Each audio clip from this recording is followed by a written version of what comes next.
কৃষ্ণবট। এই আমি চলে এসেছি বহরমপুরে আমার বাল্যবন্ধু অনিক হাজরা তার বাড়িতে। ও হর্টিকালচার নিয়ে ওর বিশেষ পারদর্শিতা রয়েছে। এগুলো দেখা যাচ্ছে বনসাই, এক জাপানিজ পদ্ধতি যাতে একটা বয়স্ক গাছকেও ছোট আকারে টবে রাখা যায়, এবং এটা একটা বিশেষ ধরনের ব্যানিয়ান ট্রি। এটাকে বলে সবগুলো ব্যানিয়ান এখানে, এই পরপর 5টাই ব্যানিয়ান। এইটা এইটা এইটা এইটা এইটা এটা ফাইকাস আলী।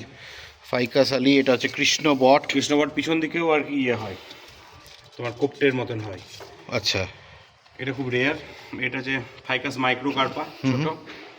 এটাকে বলে লাকুর, এটা হচ্ছে নাকুর। আর এখানে এগুলো কি কাগজ ফুল, বগনভেলিয়া? বগেনভেলিয়া আছে প্রচুর ওইদিকে। আর এখানে কিছু ক্যাকটাসও দেখতে পাচ্ছি। এইগুলোও সমস্ত নানা রকম গাছগাছালি। এটাও একটা বট। হ্যাঁ, এখানে তো একদম সাজিয়েছে রীতিমতো। এগুলো বট। আর এগুলো সব ডেজার্ট রোজ, অ্যাডেনিয়াম।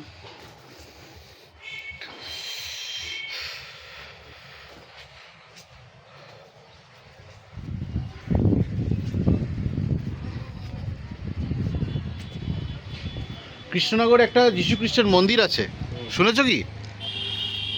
না, এই দেখো ওইটা যে বিলটা বলছিলাম। হ্যাঁ, ভিউটার জন্য এটা বিরাট লম্বা। হ্যাঁ, আমি ওইখানে সামনের দিক থেকে দেখে ভেবেছিলাম পুকুর, তারপরে এটা দেখলাম 1 কিলোমিটার লম্বা, বা তার বেশিও হতে পারে। অনেক বেশি।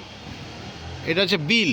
আর এইখান থেকে তোমার ভিউ হচ্ছে ওয়াইল্ড অ্যানিমালসও দেখতে পাবে আমার এখানে। কি রেয়ার ব্যাপার, শিয়াল টিয়াল, ও অনেক কিছু আর কি, যেগুলো শিয়াল তো সচরাচর দেখা যায় না। এখন তো ধরো দেখা যায় না।